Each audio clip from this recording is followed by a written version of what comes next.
开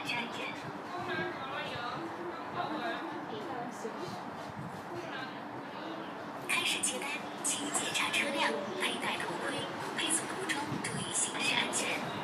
缩鸟中包来新单啦！赶时间的人，前方即将到达目的地。从空气里赶出风，从风里赶出刀子。青椒肉丝啊，多少3号单3号餐。从骨头里赶出火，从火里赶出水。稍等一下是吧？赶时间的人没有四季，只有一站和下一站。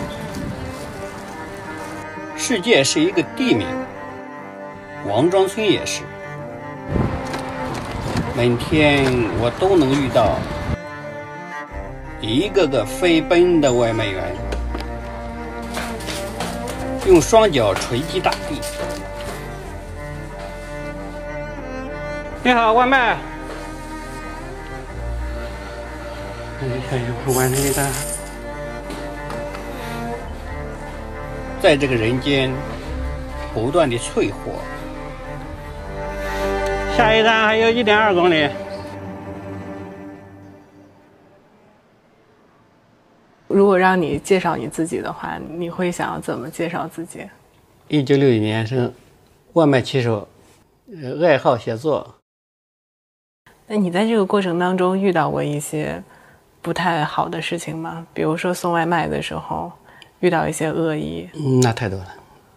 每一个送外卖员都遇到很多，甚至说他包含着各行各业吧。不是说每个人遇到的情况不同罢了。我们遇到过恶意差评，遇到过辱骂、威胁，甚至殴打，都遇到过。就是其实你现在是很容易去走捷径的，但是你不想走捷径。脚踏实地会心里更踏实一些。如果我去关注流量这一块，肯定会分散我的大量精力。我本来的精力就充裕的时间就不多，我读书的时间都很少。如果我把读书的时间拿出来去关注流量，我会在创作上会枯竭。我认为能创出作品来才是我最开心的事情。即使说生活有天翻地覆的变化，不能持续的出作品，我就感觉我是失败的。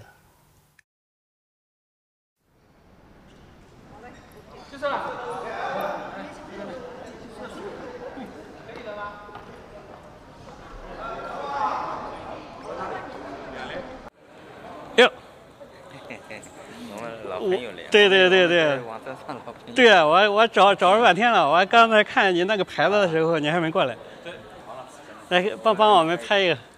我们拍一个。微信还没有呢，到时候发。微信有吧？没有你的。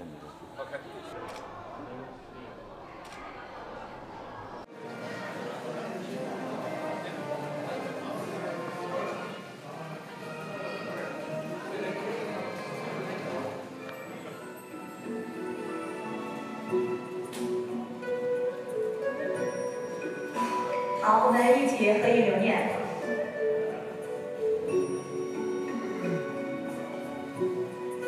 好，再次感谢我们的颁奖嘉宾，祝贺我们的获奖者，请入席。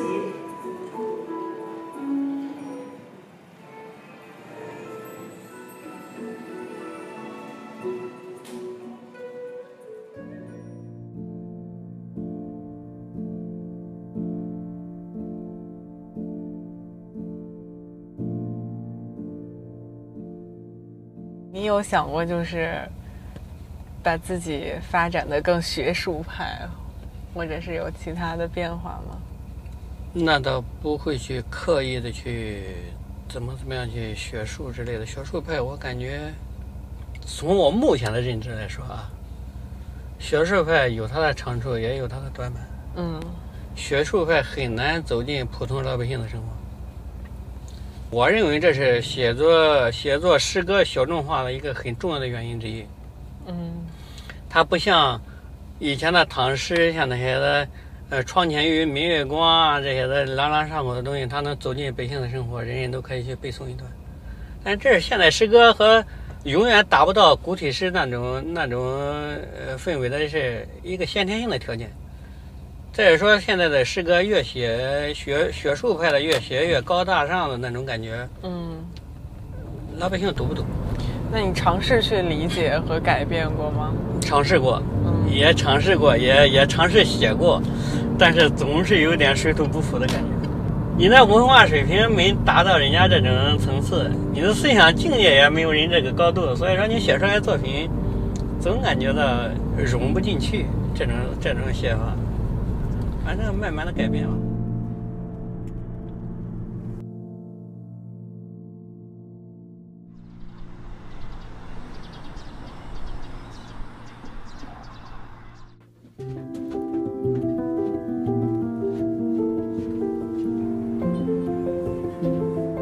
我笨拙地爱着这个世界，一直以来我不停地流汗，不停地用体力榨出生命的水分，仍不能让生活变得更纯粹。我笨拙地爱着这个世界，爱着爱我的人。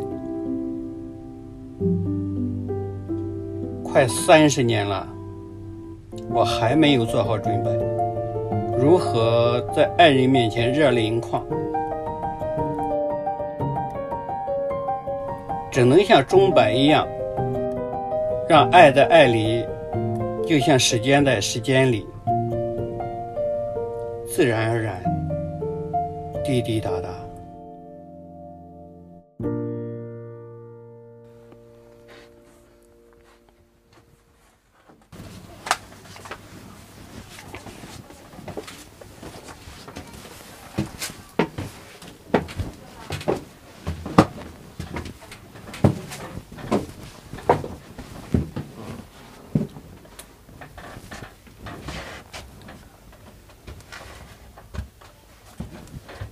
就是您每天就是睡在这儿？对，我就住在这里。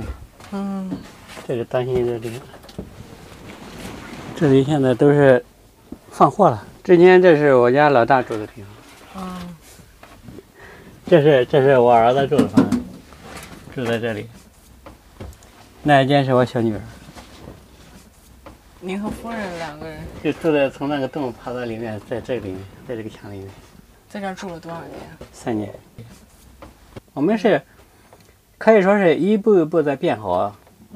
在那面的时候呢，店没有这个店大，一个厨房放了3张床，就在厨房里面。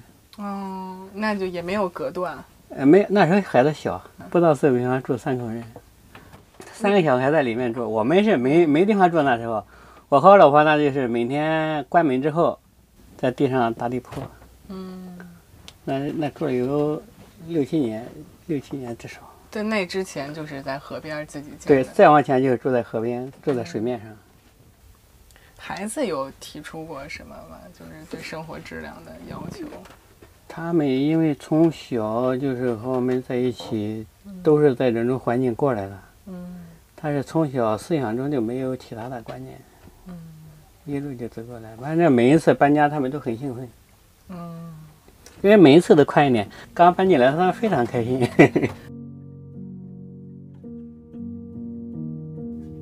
就是在这个环境里面看书，对，写作，对，我就在这里。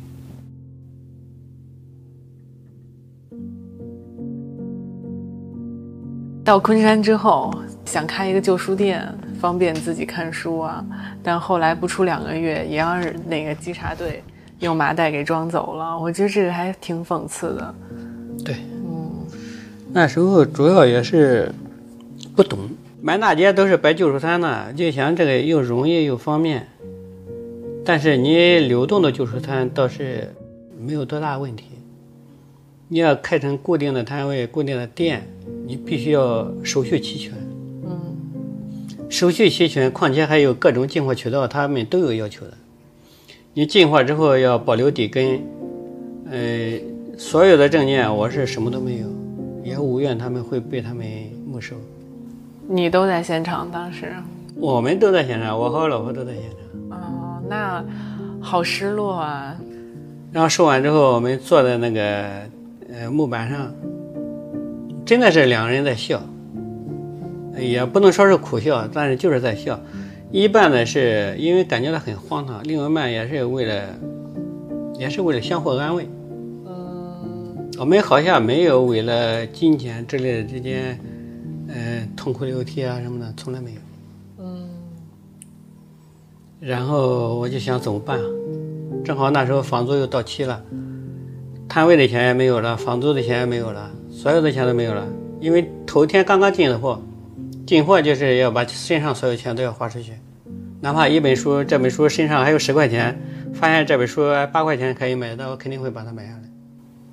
然后才是彻底的开始是捡外卖，骑着3轮车去翻路边的垃圾桶。那时候每天出去捡这些破烂，捡饮料瓶、废纸箱，也能捡到几十块钱。笔名后来起名叫始皇，就是为了纪念我那一次真正的白手起家的那一次，最艰难的时候。它是唯一的可以维持你活下去的经济来源，要不然你吃饭都没有。那是骑3轮车出去吗？3轮车。每一次都会带来很多。我大女儿跟我讲过一次，她兴高采烈的，捡了那么多，她高兴的样子在我脑子里一直挥之不去。其实小孩越高兴，你心里越伤感。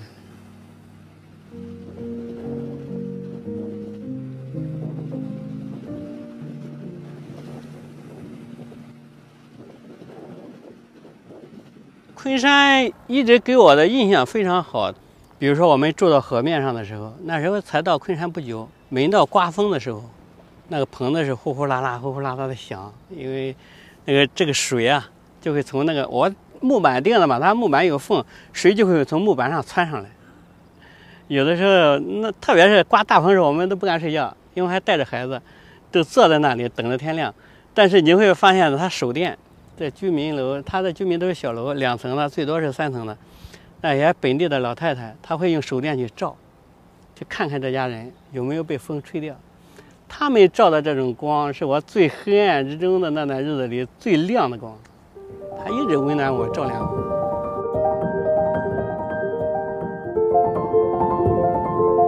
浮萍，微风吹拂的江面，波光粼粼，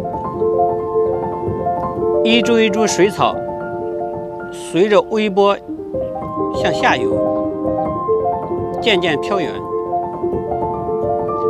我叫不出这些水草的名字，只能用浮萍定义它们，就像马路上一个一个经过的人，我也叫不出他们的名字。一个在乡村长大的人，却叫不出一株水草的名字，叫不出所有行人的名字。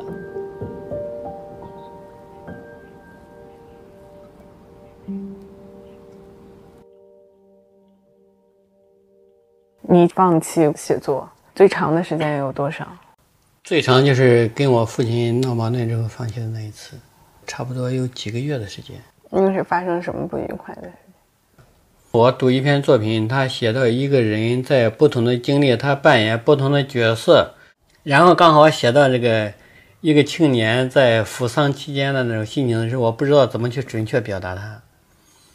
然后我就穿了一身白色的衣服，虽然说不是校服，但是在我们那个年代穿白色的衣服还是很忌讳的，很薄的，风一吹飘飘的像鬼影一样那种。我穿那身衣服从村庄边口走过，引起我父亲的注意，他看见我穿着一身白色的衣服，他就非常愤怒。第2天等我去老沙回来，他就会把房子拆了，把手稿给我烧了。那是多少字了？写到20多万字，20多万字，况且是第3稿了。哦，就相当于已经写了60多万字。然后从那天起，我就一言不发，2个多月一个字都不说，就是不说话。然后我母亲就急了，我和我母亲什么话也说，她跟我说话，跟我说话，我什么都说。她就是一直安排我去跟我父亲说话什么，我就不说话。那时候其实对我父亲是很大的一种折磨。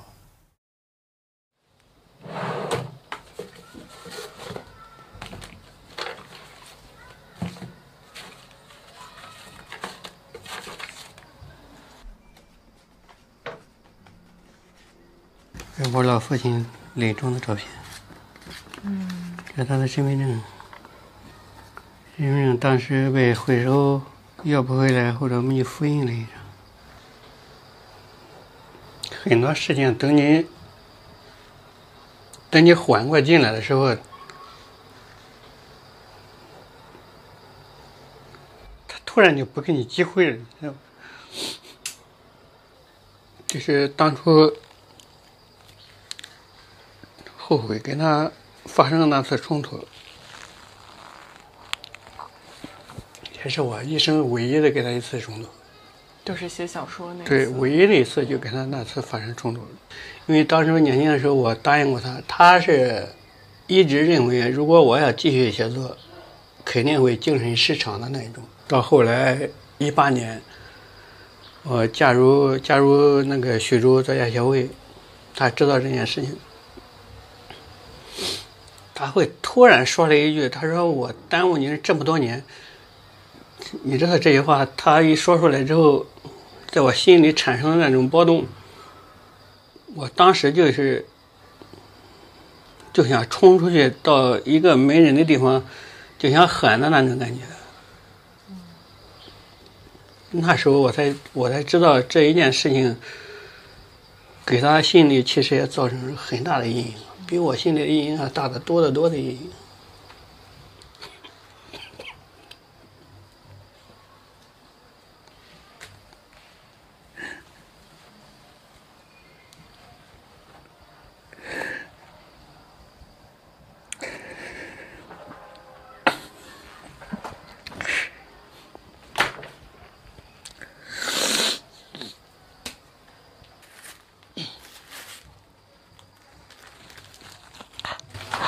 现在会有什么方式去纪念他们吗？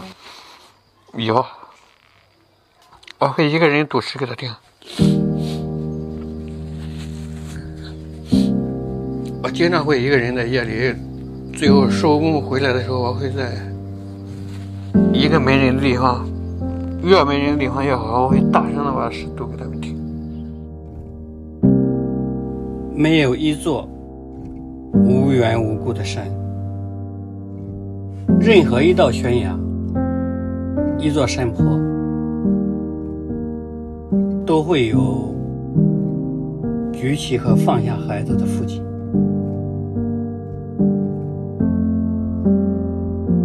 你觉得写诗对你来说更大的意义是什么？它是我思想中的一种依托。以前就是想抒发自己一下心情，因为现实生活一直很压抑，你感觉到生活一直在压着你。它像另一个自己，是内心里一个真正的自己。你在作品里想到什么都可以展现无遗的，你可以尽情的释放自己，但生活中不行。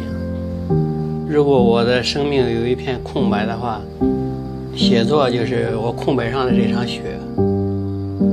这场雪落在我这片空地上，虽然说不能改变任何事情，但它至少是美的，它是让人憧憬的一种事。